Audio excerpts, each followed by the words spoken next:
12월 3일 계엄령부터 14일 탄핵안 가결까지 열흘 남짓한 시간 동안 대한민국은 숨가쁘게 움직였습니다. 이제 탄핵안 심판은 헌법재판소 몫이 됐고 계엄 선포에 관한 수사 그리고 경제와 외교 등 국정 안정의 과제가 남았는데요. 오늘은 더불어민주당 법률 대변인이신 이건태 의원을 모시고 말씀을 나눠보도록 하겠습니다. 의원님 반갑습니다. 안녕하세요. 네, 반갑습니다. 네. 반갑습니다.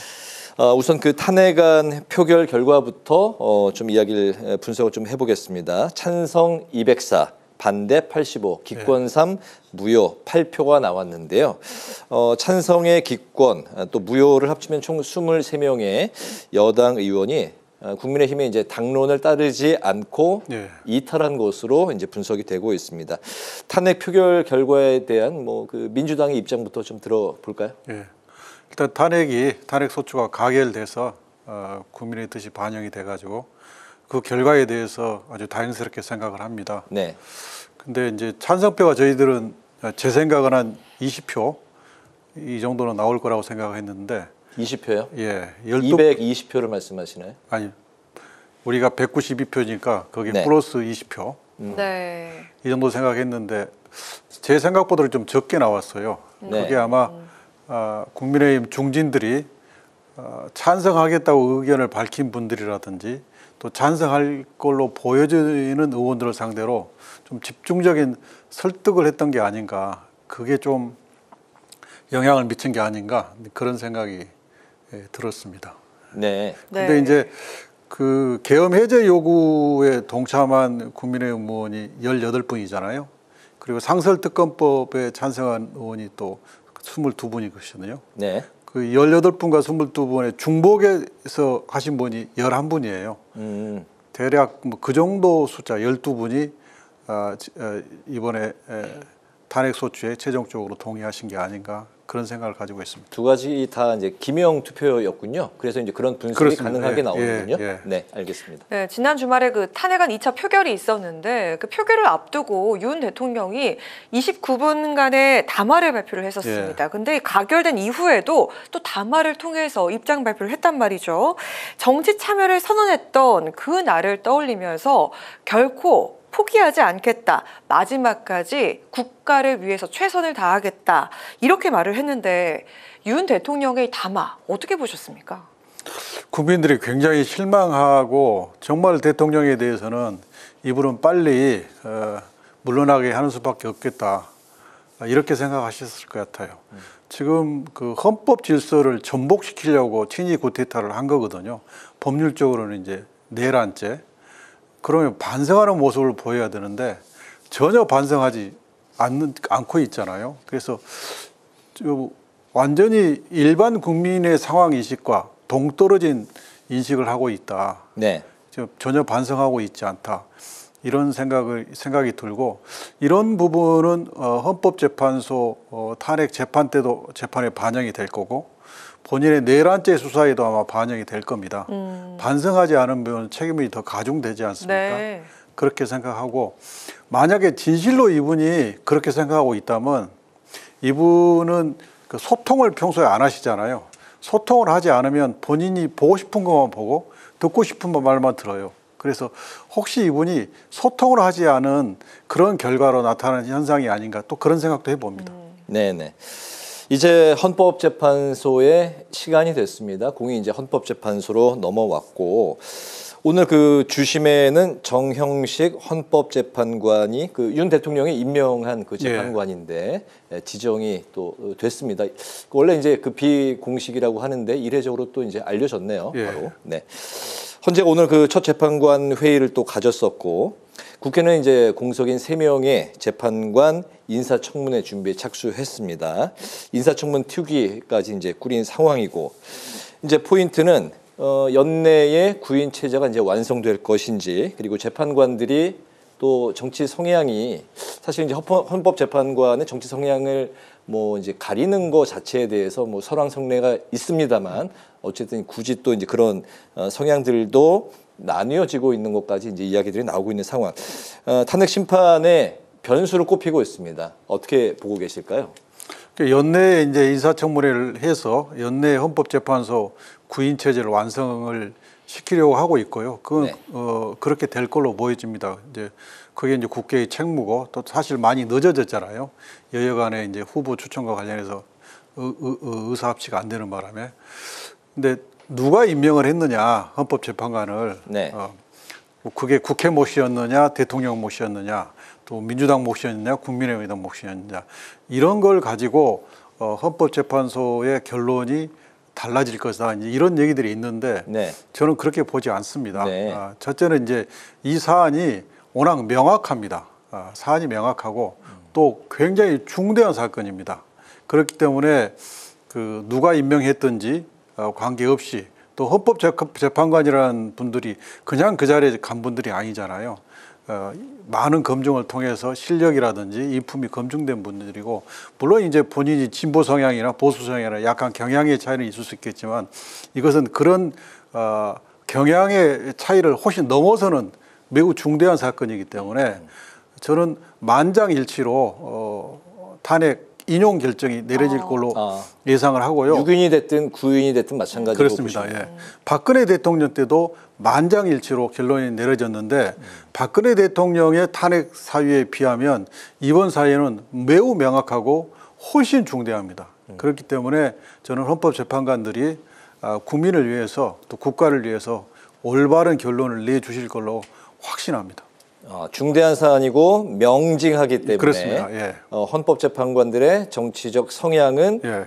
이번 판단에 결코 변수가 될 수 없다. 그렇게 생각합니다. 예. 네, 그리고 현재 그 대통령실은 변호사 선임에 들어갔고 대통령실 측의 입장은 명확한 것 같습니다. 야당의 횡포로 인한 국가 비상사태였고 그 담화에서처럼 2시간짜리 내란이 어디 있느냐 이런 입장인데요. 여당 역시 또 야당의 무차별적인 탄핵 등의 횡포로 인한 절박함에서 이렇게 비롯됐다 이렇게 강조하고 있는데 이에 대해서 어떤 입장 갖고 계실까요? 그 주장에 이제 네네. 야당의 횡포라고 하지 않습니까? 네. 그게 이제 결국 여야 간의 의견 대립이 강했다 이런 얘기잖아요. 근데 여야 간의 의견 대립이 강했다고 해서 쿠데타를 일으킨 나라는 없습니다. 그러니까 전시, 사변, 이에 준하는 비상사태가 요건이에요. 여야 간의 의견 충돌이 심하다고 해서 그게 전시나 사변으로 해석될 수 없습니다. 그건 억지죠. 누가 보더라도 억지로 해석합니다. 근데 그 억지를 부리면서 마치 그게 타당한 주장인 것처럼 해석하면 안 되는 거고요.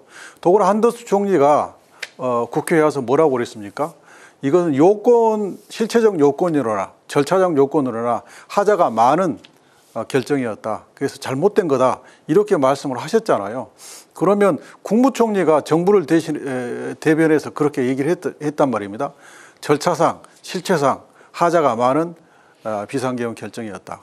그러니까 이것이 내란죄가 성립하지 않는다 이렇게 주장하는 것은 결국 당리당략 차원에서 하는 말이지 객관적이고 설득력 있고 합리적인 얘기는 아니다 이렇게 생각합니다. 네. 네. 김홍일 전 방통위원장이 이제 변호인단의 선임으로 될 걸로 알려졌는데요. 그 변호인단에 대해서는 좀 어떤 분위기를 좀 어떻게 읽고 계십니까? 김홍일 이제 방통위원장님은 검찰 출신이시잖아요. 저도 이제 검찰 출신이라서 그분에 대해서는 어느 정도는 알고 있는데 개인적인 친분이 강하지는 못해서 그분에 대해서 깊이는 몰라요. 네. 근데 이제 대통령이 이제 결국 탄핵 재판하고 형사 재판을 준비를 해야 되는데 그러다 보면 이제 가장 가까운 사람부터 부탁을 하겠죠. 근데 평소에는 가깝다 하더라도 네. 이 사건이 이제 워낙 무겁고 또 국민 대부분이 대통령을 비판하고 있는 상황이기 때문에 또 선뜻 어느 변호사가 그런 개인적인 친분 관계만으로 맡기에는 굉장히 부담스러운 사건이잖아요. 그래서 네. 저는 과연 이게 변호인단이 윤석열 내란 수괴가 원하는 대로 꾸려질지 그건 좀 지켜볼 필요가 있다. 그런 관심을 가지고 있습니다. 네, 윤 대통령은 이제 피의자 신분으로 소환 통보를 받은 첫 현직 대통령이 됐습니다. 현재 윤 대통령은 이제 출국 금지 상태고 국회에서는 신속 체포 동의안도 통과가 됐습니다. 하지만 이제 대통령은 이미 한 차례 검찰의 출석 요구를 거부를 했고 또 압수수색도 거부를 했습니다. 공조수사본부의 출석 요구에도 응하지 이제 않을 것으로 예상이 되고 있는데 대통령에 대한 소환, 체포, 구속 이게 가능하다고 보십니까? 어떤 생각이실까요? 그게 이제 경호처가 경찰의 압수수색에 대해서 불응을 했잖아요. 네. 그래서 검찰은 이제 소환을 했는데 1차 불응했고 2차 소환을 한다고 그러고. 근데 결국에 이제 법원의 압수영장이나 법원의 체포영장이나 법원의 구속영장이 발부가 돼서 그걸 집행하는 절차에 들어가면 이걸 만약에 경호처가 집단의 힘으로 다중의 힘으로 거부하면 특수공무집행 방해가 됩니다. 네. 그러면 본인들이 형사 책임을 져야 되거든요. 그래서 경호처가 끝까지 이걸 거부하기는 어려울 겁니다. 뿐만 아니라 이제 대통령이 권한이 정지된 상태고 그러면 권한 대행인 한덕수 총리가 이 의사결정을 해야 되는데 한 총리가 불법을 지시할 수는 없어요. 그러니까 대통령의 신병을 안전하게 경호하는 것하고 법원의 영장을 집행하는 것은 별개의 문제입니다. 네. 그렇기 때문에 한덕수 권한 대행이 영장 집행에 협조하라 이렇게 경호처에 지시를 해야 된다고 봅니다. 저희 민주당은 권한 대행에게 영장 집행에 협조하라 그렇게 강력히 요구할 거고요. 만약에 이 영장 집행을 거부하게 되면 이 정부의 공정한 집행, 국정 업무 수행이 의심받을 거고 또 실제로 방해하는 경호처 직원들은 형사 책임을 져야 될 겁니다. 네네. 네, 그리고 많은 국민들이 좀 궁금하고 헷갈려하시는 분들이 있을 것 같은 게 수사 갈래가 여러 갈래입니다. 네. 관계당국 수사와 또 별도로 국회에서는 내란 상설특검과 일반 특검이 통과가 됐고요. 우원식 의장이 의장 직권으로 또 국정조사를 명했습니다. 하지만 국민의힘은 이 상설특검이 여당 추천 몫이 없다 이에 반대를 했었고 그리고 그 우 의장이 추진하는 그 국정조사도 불필요하다 이렇게 입장을 밝혔는데 이거 예. 어떻게 추진이 되는 건지 좀 설명을 해주실까요? 그 국정조사 요구서는 12일 날 네. 이미 제출이 됐고요. 네. 국정조사는 이제 국회에서 이 사건이 시작된 배경 절차는 제대로 갖춰졌는 이런 걸 다 따져볼 거고 상설 특검은 이제 정부에 특검을 임명해달라는 추천해달라는 요청을 해달라라고 네. 그 단계고 아마 그건 법에 정해진 절차이기 때문에 네. 한덕수 권한대행이 그걸 거부하면 법 위반이기 때문에 추천을 하실 걸로 보여지고요. 추천을 하면 국회에서는 특검 추천위원회가 지금 꾸려져 있거든요. 다 7분으로 꾸려져 있습니다. 그래서 거기서 이제 2명의 특검 후보를 한덕수 권한대행에 추천하면 네. 그중에 1명을 한덕수 권한대행이 선택을 할 겁니다. 그리고 이제 일반 특검은 저희가 법을 통과해서 정부로 보내놨잖아요. 그런데 한덕수 권한대행이 그걸 거부권을 행사하는 것은 그 권한대행의 업무법인을 넘어선다고 보여져요. 그래서 당연히 거부권 행사하지 않을 걸로 보여지고 그러면 이제 세 개가 같이 가잖아요. 그렇죠. 이제 국회는 국회대로 국정조사를 하면 되고 네. 이제 상설특검과 일반 특검에 경합 문제가 생기는데 이번에 일반 특검 법에 상설특검을 흡수하도록 돼 있어요. 그러니까 일반 특검이 출범하면 일반 특검은 메모드 규모입니다. 특검보가 4명, 검사 파견을 40명, 검사만 해도 44명이에요. 네. 그다음에 수사관이 특검의 수사관 80명, 검찰에서 파견받는 수사관 80명에서 160명, 합계가 200명 정도 되거든요. 역대 최대 규모 아닙니까? 역대 최대 규모일 것 같아요. 그래서 이 일반 특검이 출범을 하면 상설 특검은 여기 흡수돼서 결국 일반 특검이 중심이 되고 일반 특검이 중요하다. 이렇게 말씀드릴 수 있겠습니다. 네, 결국 이제 일반 특검과 국정조사 이제 투 트랙으로 가게 될 것이다. 알겠습니다.